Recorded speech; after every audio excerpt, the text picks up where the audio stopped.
1800s. The 1800s? Robert Schumann. Okay. Robert Schumann, and the song is Carnival Op 9. Now, I don't know much about Op 9. Opera. Opera 9? Yeah, Opera 9, right, maybe, yeah. I full on pulled that out of my hole. Jesus, you're right. So, Schumann is a German composer, pianist, and before that, a really influential music critic. So this is where his alter ego started.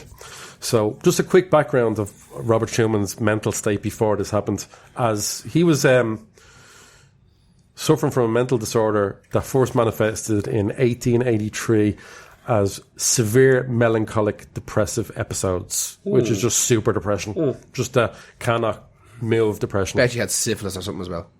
Maybe. Betcha. Do you reckon? Everyone had fucking syphilis back then, lad. So he would have crazy delusional ideas of being poisoned and threatened with metallic items for most of his adult life. But he threatened with metallic items? Yeah, don't bring those fucking scissors. Really? Scissors or whatever. Or if you know that movie, David Cronenberg, Dead Ringers, remember those? Like, he made his own instruments to fucking work on people. They're outlawed now. That's a great film, Dead Ringers with Jeremy Irons. So that's all I thought of when I thought love that movie, Existence. I love that. Existence, yeah, it's fucking great. That was mentioned in the Dystropia project. Remember, Johnny came in and helped us out with from the Dystropia project. We talked about Existence, didn't we? They were talking about this week, and they're talking about railguns as well. Really? My favourite guns as well. So check out Dystropia as well. It's fucking. They were talking about Existence and railguns.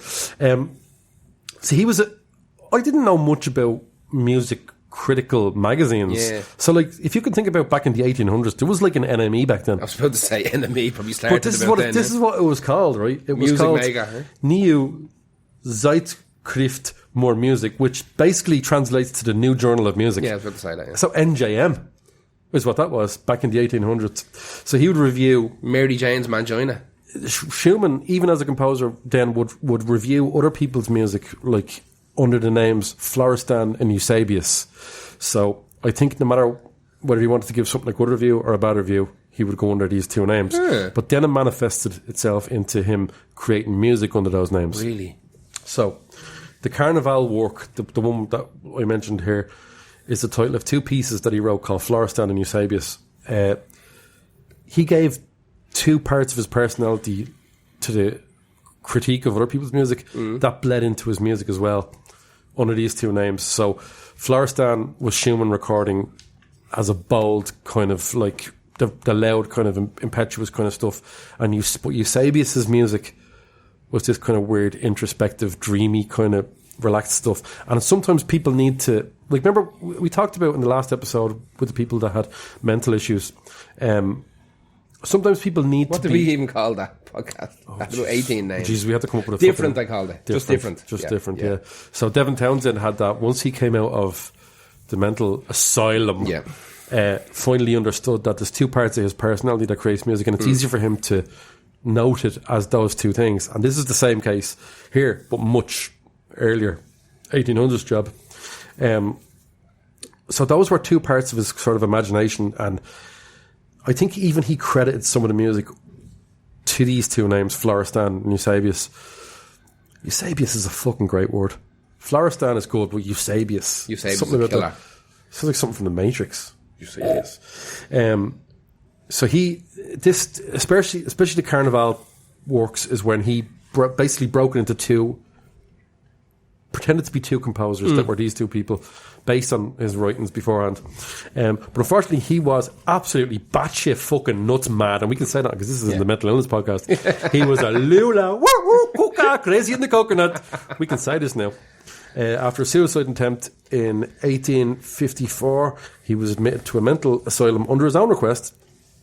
And again, they said, this is the gas thing. There's no such thing as schizophrenia back then. No, so they had to call it psychotic melancholy again.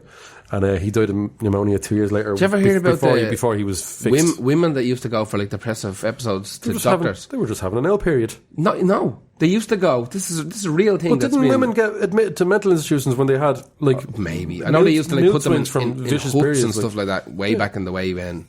But how crazy is it that they were so terrified to acknowledge periods? No, she's crazy. There was a thing. I mean, it's easy for us to say now. There was a thing that women used to go to the doctor over. It was called like what the fuck, melancholic melancholy delusion. No, melancholy episodes or Is it something. not melancholic disorder? So it would have been something like depressive that. episodes. But essentially, they go to the doctor, right? And the doctor would finger bang them. This is a real thing. What? I swear to God, go and look it up. The doctor would finger bang them till they fucking spilled beans. And they'd be like, fucking feel great now, doctor. And off they go. Because they were so ignored in the bedroom. This is a real thing that happened in the real world. There's a huge amount of men I know that don't need to know that story. Because they'll be like, oh, what? Should have come see me. What? They'd go. That's all they wanted is a bit of fucking finger banging. Yeah, but like the first vibrators ever invented and all that were for like medical use. Well, if you think about how nuts a fella'd go if he couldn't come. Like murderers. Battering cunts. Yeah. That's what we like painting and all was invented, like all that kind of stuff.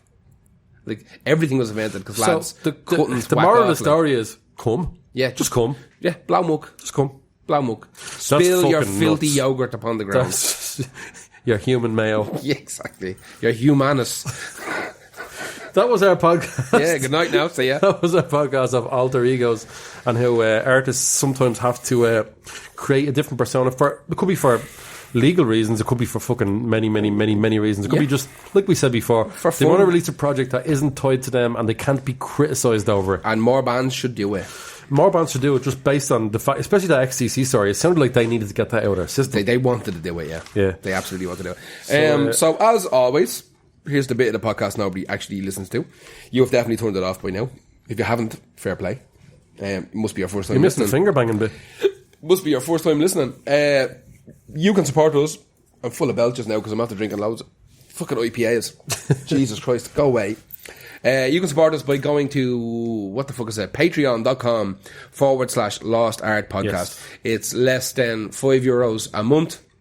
We have content up there that is for Patreons only. There's videos, there's podcasts, there's just stupid bullshit. And if you ever want to ask us a question, the easiest way to do it is on Patreon, but chances are we will answer you on Facebook as well. If you don't want to spend any money, perfectly fine. I spend fuck all money too. Not big on it, because I don't have any, because we don't have enough Patreons. Yeah. What you can do, Facebook.com/Patreon. Facebook.com/Lost Art Podcast. Or just tag your mate in an episode of something he's talked about or she's talked about or Dave talked about. We got some great people on Facebook this month that posted up stuff they bought because they heard it for the first time. That was great. On this podcast. Martin did that, that was cool. Fucking Astro Martin. Shout out to Astro Martin. He's one of our Patreons. Doesn't take the piss. Fucking likes the content. Went out and bought some fucking records. Like, Jesus Christ. That warmed my little heart. It does. Like, I'm fucking listen. Like, who are we?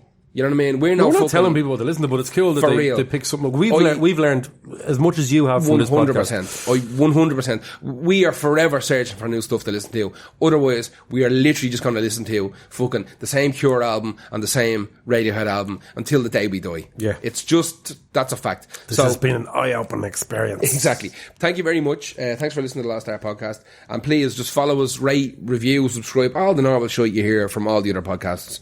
It really fucking makes a difference, and it makes us feel like we're actually quick shout out to fucking Kev for making us do this episode as well. This is actually Kev from Thomas House. This is his idea. I had this idea a few months ago, but I didn't think there was enough on Spotify to do it until you said fucking let's just do it. And even if we couldn't get what's on Spotify, it was just, so when you said Kev, because we both wanted to do Chris Gaines, when I realised Chris Gaines' album, the Garth Brooks thing, wasn't on Spotify, I thought I don't want to do that episode. And what a story. What a great story. Jesus Christ. But we probably should have got into that. But listen, we still feel tied to Spotify sometimes, but we also know that it's the gimmick. We're not.